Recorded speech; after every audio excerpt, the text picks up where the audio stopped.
All right, ready to start it for the first time. My transmission guy told me to put as much fluid in the transmission as I can before it starts coming out of the vent, and then start it and then start pouring it as fast as I can. He said I can't let it starve for fluid to keep air from getting in there. So about the worst thing that can happen is I start it up and then I start getting leaks on the cooling lines because those are all untested. I just flared them all, and so I'm a little worried about that. I got about a gallon of antifreeze in it, and the oil's all good to go. Got the oil filter primed, transmission fluid,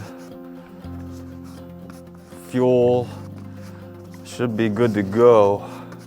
So I'm gonna pour this in. I'm using this Max Life fluid. So I'm gonna pour one of these in. I'm gonna have one ready to go, just like he said. Had all these bottles for a few months.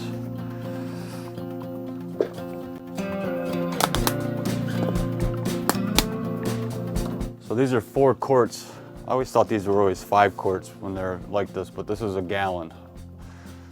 So this is 4 quarts.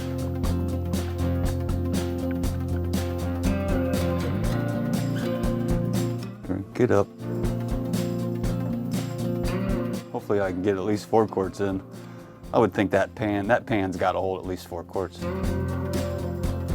So I should be able to get this first one in no problem without worrying about the vent.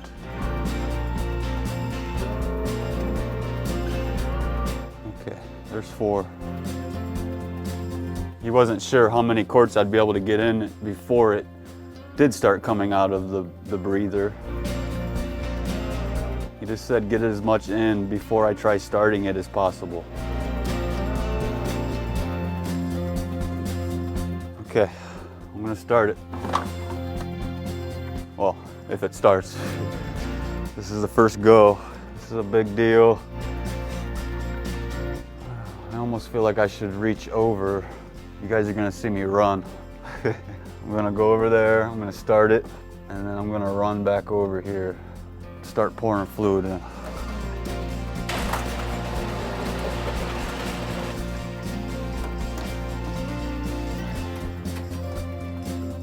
Okay, let's do this. All right, it's a big deal. Start it, run over there.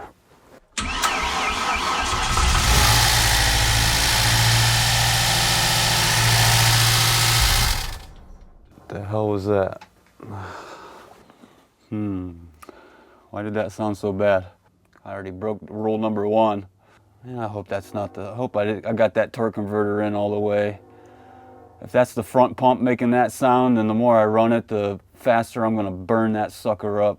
I'm gonna have to take the transmission out and have it rebuilt again.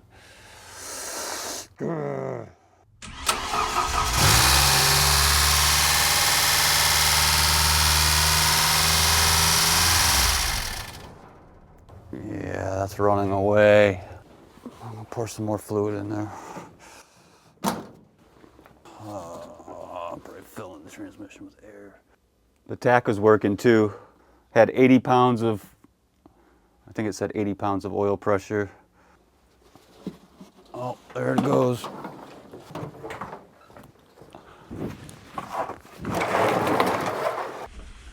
I think I've narrowed the high idle down to this idle air solenoid, or idle air valve, I believe is what it's called. Because in order for it to idle that high, to idle at 2,500 RPM, it's got to be pulling air from somewhere. And I know that the butterfly is all the way closed, so, and it's not blowing black smoke. So it's not like it's using fuel, it's choking itself and using all fuel to idle that high. It's not running rich. So it's got to be drawing air from somewhere. And I think I've rolled out all the vacuum lines. I've unhooked all the vacuum lines and plugged them, and it continues, it just keeps running away like that. So it's got to be getting air through this valve here. So I'm going to take this valve off here and confirm what I'm thinking. I think they're 5/16. I've already got the plug unhooked from it, the harness here.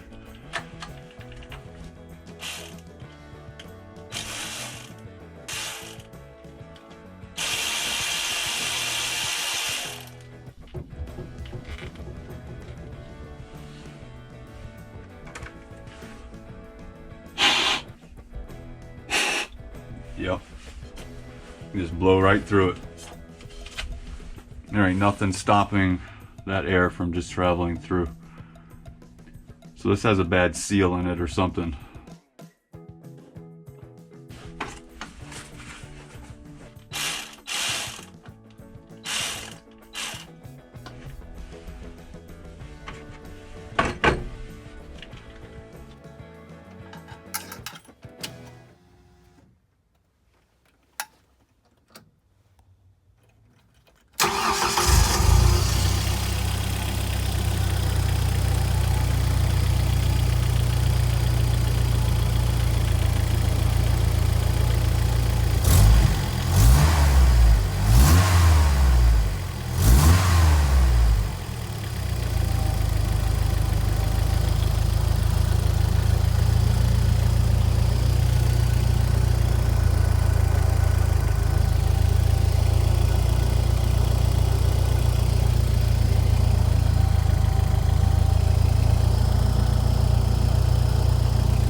So I picked up another one, and I got another map sensor also, just because I thought they would be really expensive, and this valve here was only $30 and the map sensor was $38. So when I saw the pricing on them, I thought, well, no brainer, I'm just gonna replace them.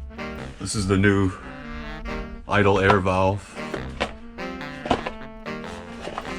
It's an AC 34.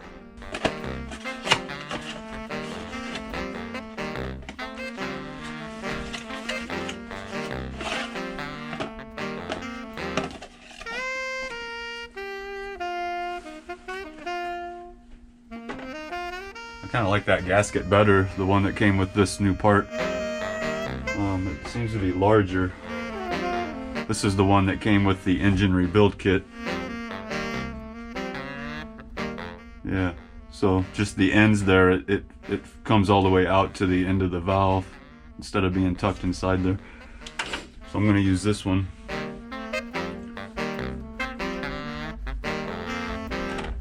Here's a comparison on the parts.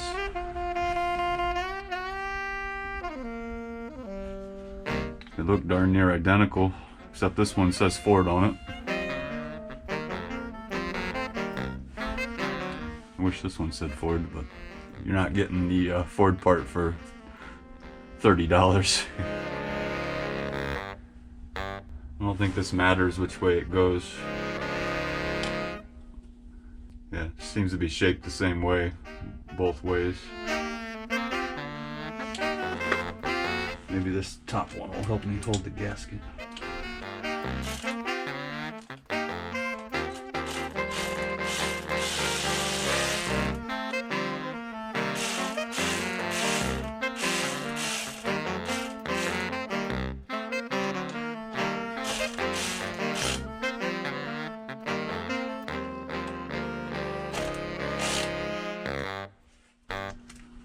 This could be a major vacuum leak if it doesn't seal.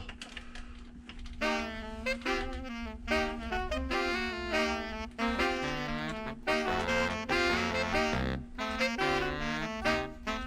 pretty tight. I don't want to go any tighter than that. Okay, I hooked up the plug here. All right. Like I said, I'm going to go ahead and just do the MAP sensor real quick here. Actually, it's a MAF. I keep saying MAP, but it's a mass air flow, not mass air pressure. So it's a MAF sensor. I'll go ahead and unhook it from the throttle body here. And take these out. Did I already unhook the... Oh, I didn't unhook this yet. I'm gonna unhook this plug while it's still being held. Okay, that was hard on the thumb, but I'll get over it.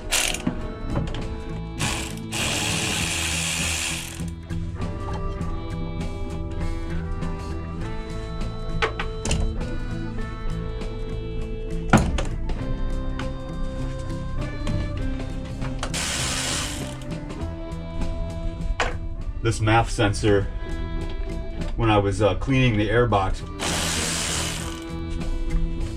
when I was getting ready to put the air box in here for the final time, I took the MAF sensor off of the air box to be able to clean around it without getting the sensor wet, and it looked pretty rough inside there.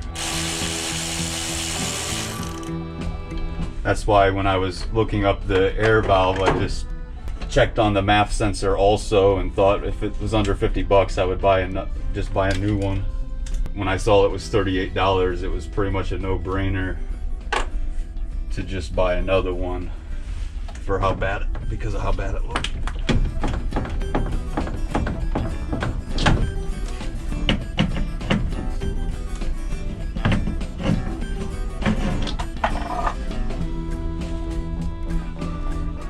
And the screen is all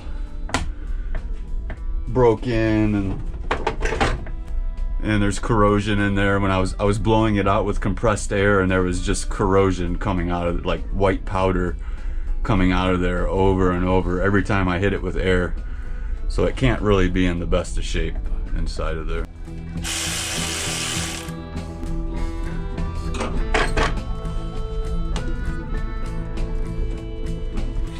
Up here, that's where the two little tiny wires are that sense the air coming through there, and it looks pretty bad inside there also. I mean, I'm still gonna hold on to this. This is a Ford part. This says Ford right on it. I'm gonna guess, I hate to be cynical, but I'm just gonna assume that the quality of this brand new part is nothing near the quality of that Ford part.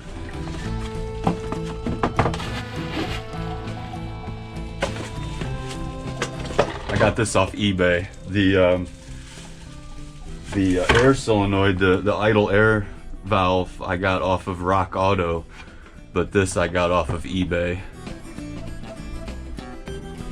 It's a premium part. Guess where it's made? It's got a nice brand new screen there.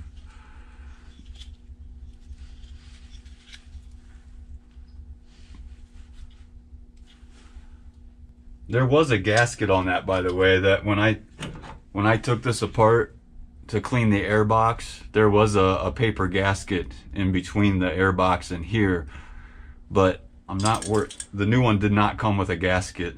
I could make a paper gasket, but I'm not really too concerned about it because it's okay if it leaks between the air box and here, because that air will still be metered. You can't have any leaks after this sensor. You can't have any leaks on your air tube or any of this ductwork that leads up to the throttle body, because any air that enters the engine has to be metered by this sensor. Doesn't help when your gloves are frozen also. Kind of makes your hands colder when you put the gloves on. Yep.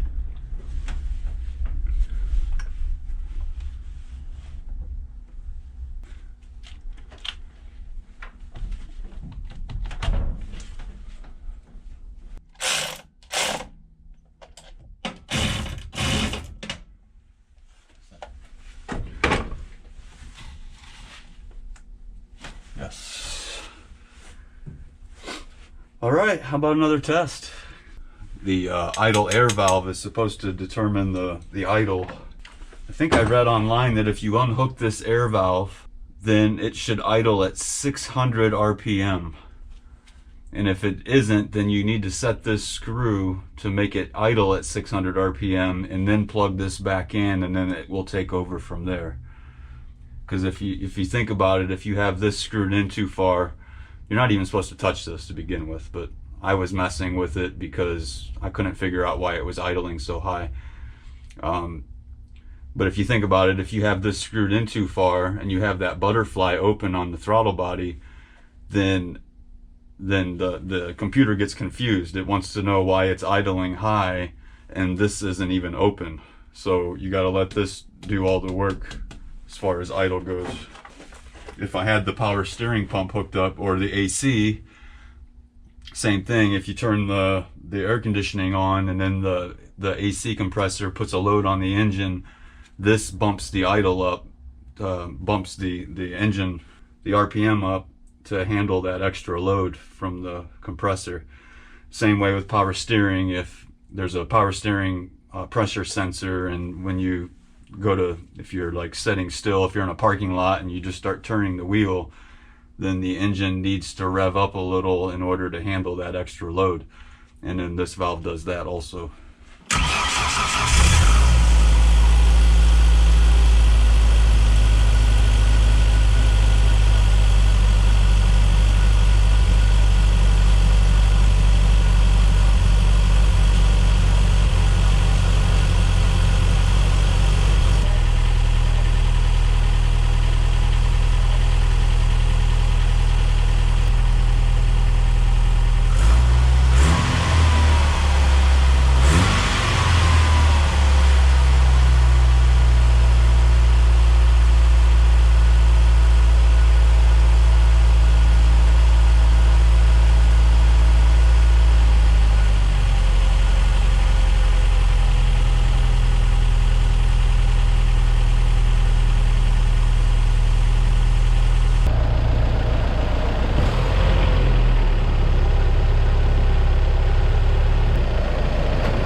Okay, so I got the engine running. It's actually running good, but I don't think it's running right. I don't think that the first indication was when I hooked up the signal wire to the cooling fans, and they just run. As soon as you turn the key on, they run. The only way I can get them to shut off is by unhooking the coolant sensor. See, I unhooked the temp sensor and then the cooling fans quit. Now I'll hook in this cold one.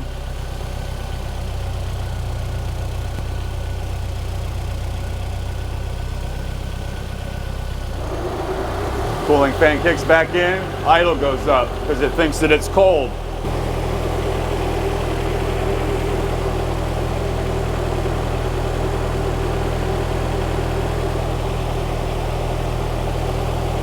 I run heat through it. Then the idle slowly backs off because it knows what the temperature is.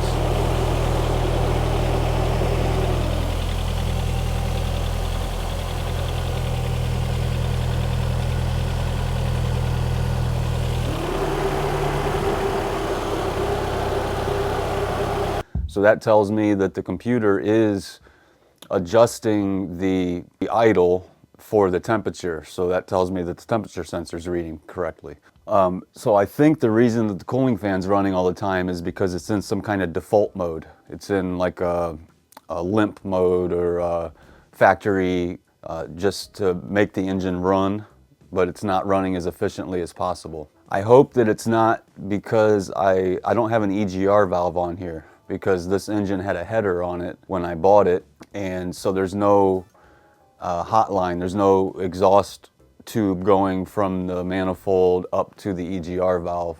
It can't work unless it does it internally somehow. The EGR valve can't work unless it can recirculate, because it's exhaust gas recirculation is what EGR stands for. So I don't think that it can recirculate exhaust gases unless it's hooked up to the manifold. So I got to figure out.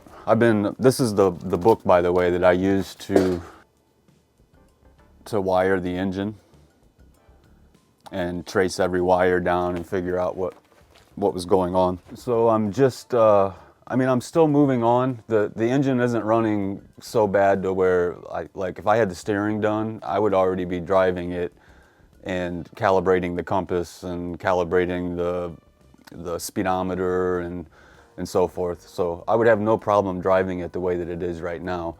It's just, I know that it's not running efficient. When I first got the engine running, the alternator wasn't charging at all. So I found out it actually uses the dash, the warning light on the dash that tells you if your alternator's not charging. It uses that current with a 500 ohm resistor in the dash to the alternator, and it reads that to know if the alternator is supposed to be charging or not. It's like an activator or a exciter wire that tells the alternator when to charge. I just chose a wire. I thought I was choosing the EGR valve wire because I don't have an EGR valve in it, so I just had the wire dangling there. So I thought, well, I'll use this power. It was a red wire. That red wire goes to all the fuel injectors and all the sensors, the mass airflow sensor, the idle air valve, even the transmission, the overdrive lockout and the stall converter, the lockup. That's controlled off of that same circuit. So I'm wondering if that was a dumb move. If the computer's reading the resistance off of all those red wires going to those sensors, maybe it's reading somehow the alternator is creating resistance and it thinks that that's a sensor. So right now I have the battery unhooked and I've got the positive and negative touching each other, trying to drain the battery down, get any residual voltage out of there. I'm hoping that it will clear any stored codes that are in there, because I don't remember, OBD1, I don't remember how you clear those codes. The only scan tool that I have for OBD1 is one of those little Sun Pro things that you buy at AutoZone, whatever. I bought it in 1993, or I bought it in 94 actually, to help my cousin with a 93 Mustang, diagnosing an engine problem that he was having. And I've had it ever since. It was still in the package. Luckily, I pulled the 9-volt battery out of it 20 or 30 years ago, and it still works. So I'm gonna clear these, or I'm hoping that I'm clearing codes right now by having this unhooked. I'm gonna hook the battery up. I'm gonna fire it up. I cut that wire that I ran to the alternator, the exciter. I cut that, so it's no longer hooked up to the alternator, and I ran the wire that I have ready for the radio. I have that tied into the alternator now, because that's just an ignition, switched ignition run wire. So I've got that hooked up to the resistor, the 500 ohm resistor, and then I capped off that wire that I used from the EGR valve. And so I'm hoping that when I hook this battery back up, just if it was all that alternator wire causing all my problems, then when I hook this battery back up and I turn the ignition on, the cooling fan will not run.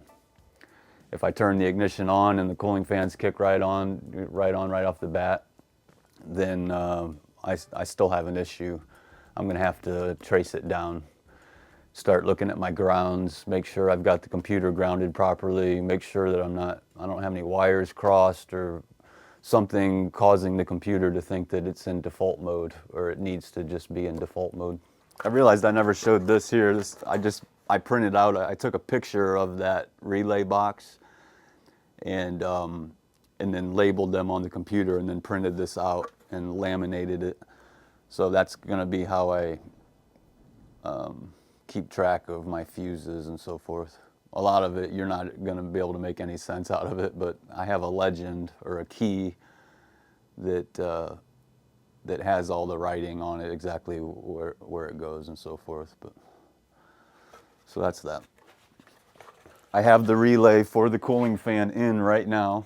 So like I said, if I hook up the battery and turn the ignition on and those cooling fans run, I still have a problem, which I would imagine I still have a problem. I don't think that one wire is it, but I kind of learned my lesson on that anyways though. I'm not gonna put it back to the way that I had it. I'm gonna run a dedicated wire to the alternator. Oh, and another thing, I still have to do a third brake light. I did all LED bulbs on the van. I can't think of a single incandescent bulb left on the entire van. But I knew that was going to mess with the cruise control. The cruise control relies on reading the ground of the brake lamps. So if it doesn't sense that ground coming back, the resistance coming from the brake lights, then the cruise control won't even turn on. So I knew that. I still did LED brake bulbs, but I'm going to install a high mount brake lamp, third brake light up there, and that's going to be a completely separate circuit. I'm going to run that all the way up to the brake switch, so that way the cruise control works. I was just reading a couple days ago that it's not just the cruise control that uses that. The computer brings that signal in and also uses it for the transmission to unlock the torque converter, basically to set it into stall mode. So as soon as you hit the brakes, the torque converter unlocks. So I still have to do the third brake lamp, and so I'm wondering, as I cross these things off, maybe I'll find my engine problem. So that's why I'm just going to keep moving forward with everything, with the engine running the way that it is. And I'm still going to move on to steering, and I'm going to do that third brake light. And when all is said and done, if the engine still isn't running right, and the cooling fan still isn't running right, then, because I can run the heater, by the way. All I got to do is turn the heater on, and that cools the engine right down. So I don't really even need the cooling fans until we get into summer. So I'm just gonna, like I said, I'm just gonna keep moving forward. I'm gonna keep with the plan and moving on to the next step. I'm not leaving the engine behind. I'm not just gonna leave it that way. I am gonna fix it, but there's no sense in tracing stuff down if something that I'm gonna do a few steps down the road is gonna fix the engine anyways. Okay, so the battery's all hooked up and tight. I'm gonna start the engine. Oh, gotta open the garage door.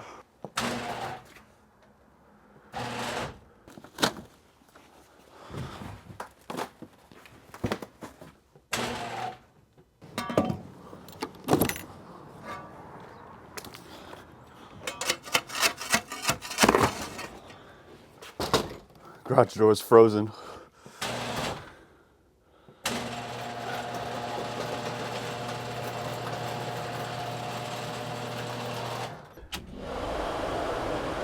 Yep. Dang it.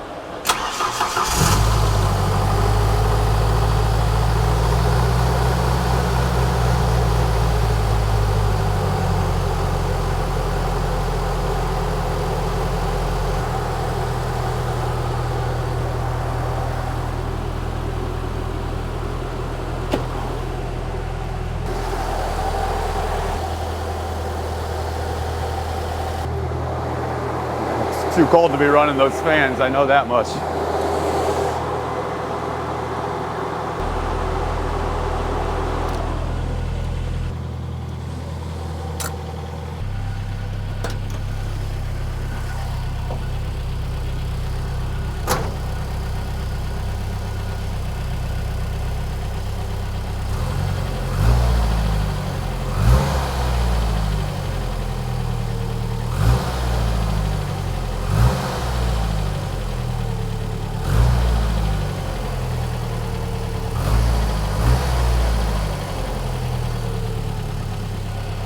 So it's at 122 degrees right now. The idle's at 950.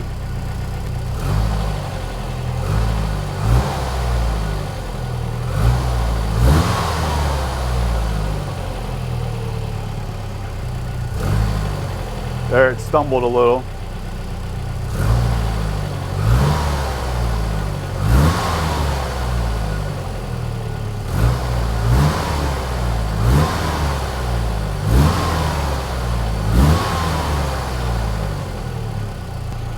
Oh, and it also falls on its face when you put it in gear. Watch.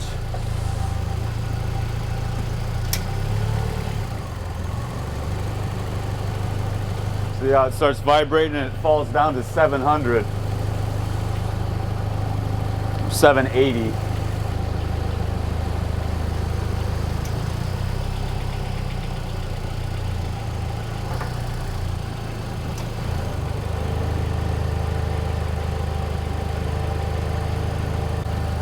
I mean, it's not stalling out or anything, but it shouldn't vibrate like that when it's in gear.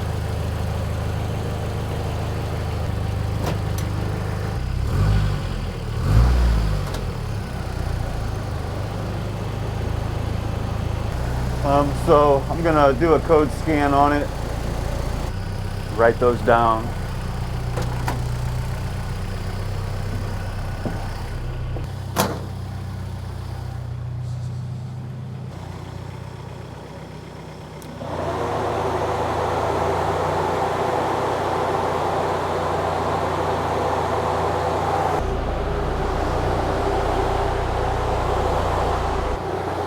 So this is the code scanner I was talking about. Probably remember those. If you worked on cars in the 90s, you probably had one of these or a few of them.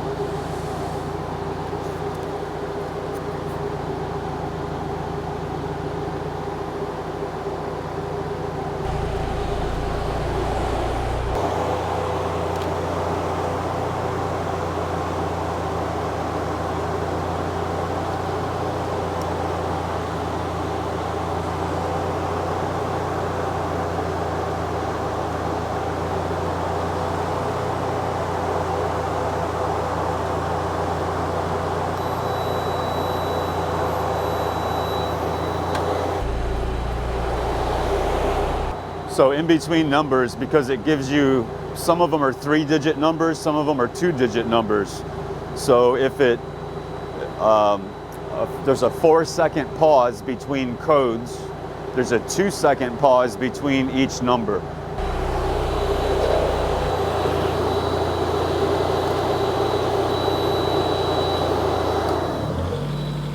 See, the cooling fans kick off when you start this test.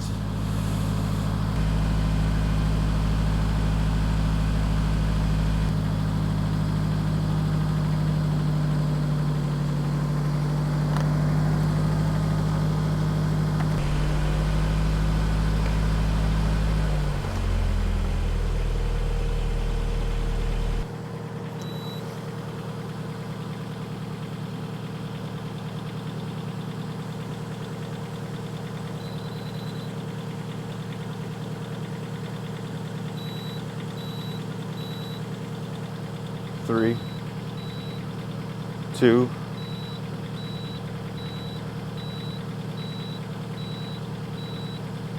7,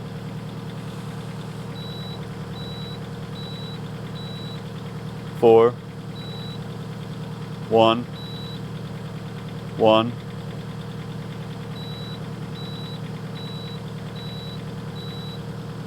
5, 3,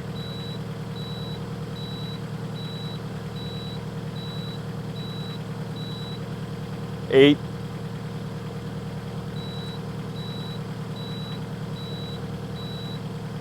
5, 3,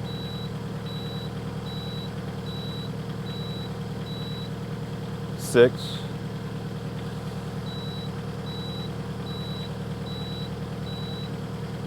5, 2, 1, 3, 2,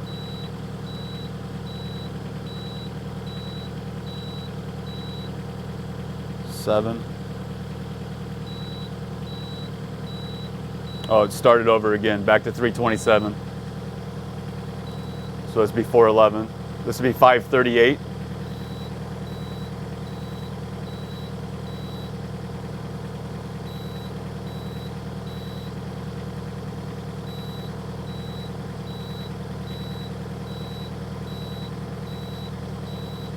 This would be 536.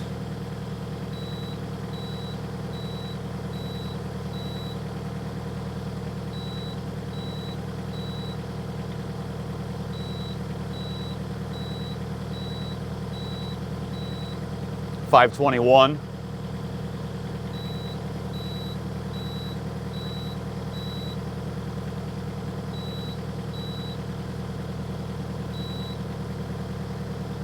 $327. Oh, back to the beginning again. So it's storing 1, 2, 3, 4, 5 codes.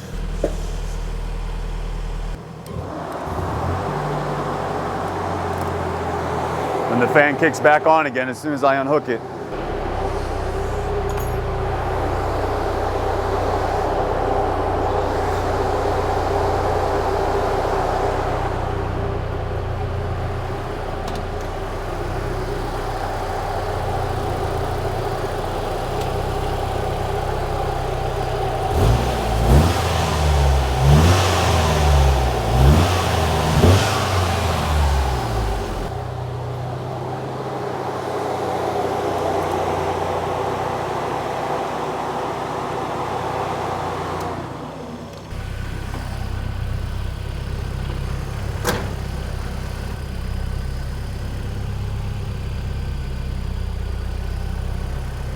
Okay, so let's look up these codes here.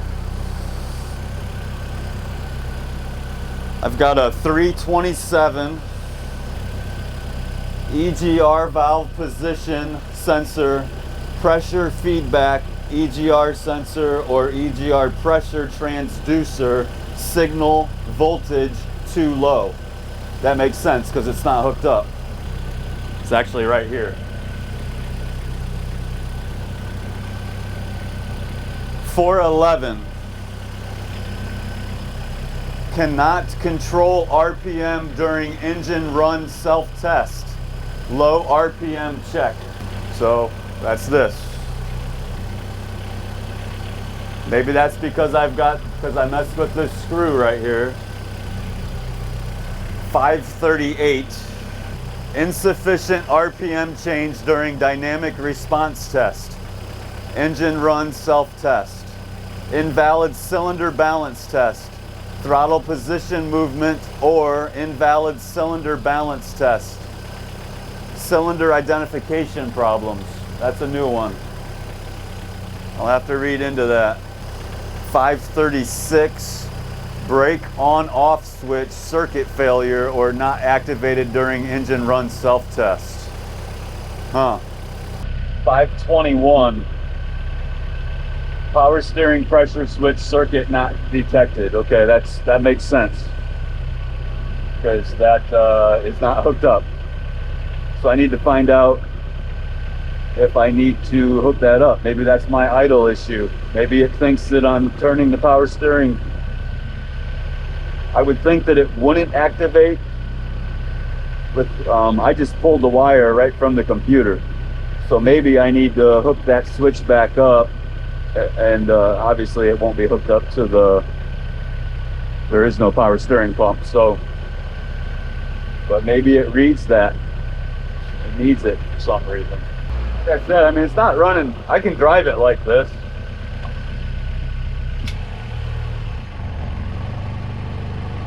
You know, it shudders when it's in gear, but it's not stalling.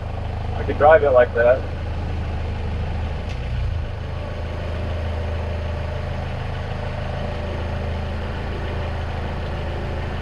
I have the emergency brake on, by the way.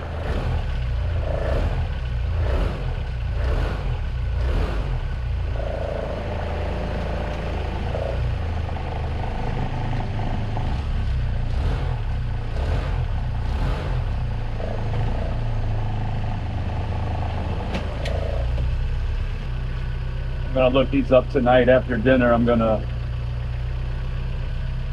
read up on these codes, see if it tells me anything I need to know.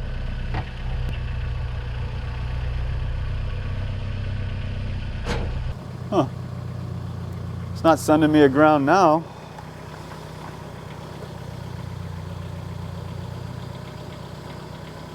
So now the cooling fan isn't running. I don't know. Odds are, though, it won't kick on at 221 like it's supposed to.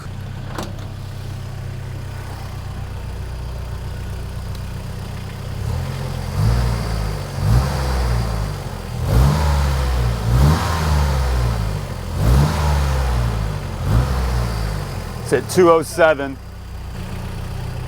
212. I need 7 more degrees. Just got to get to 221 to kick the fan on. But I don't have a lot of hope that it's gonna kick on at 220. There's 221. That should be kicking on. I've given it the benefit of the doubt a few times and let it get up to 225, just in case, you know, the temperatures are off just a little. Yeah, 223. 224.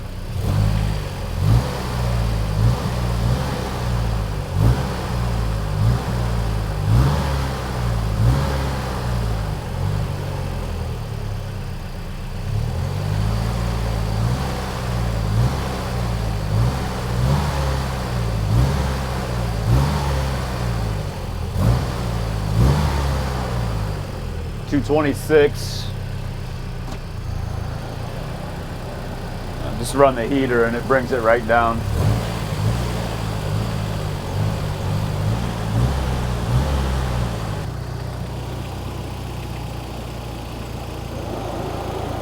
Oh.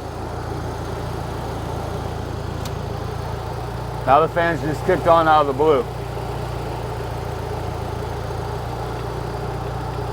Let's see if it shuts off. That would be awesome. It's supposed to shut off at 200 degrees. I won't really know why, though. If it does shut off, I won't know what I did. No, it's not. Yeah, it's all the way down to 184.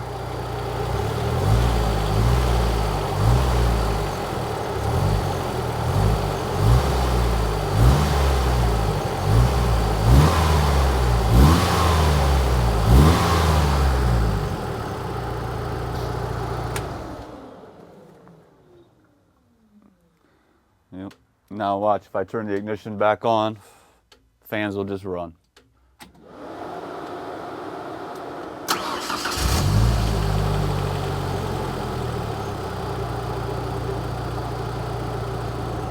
And it knows that it's warm. Idle doesn't go up to 1200 like it does when it's cold.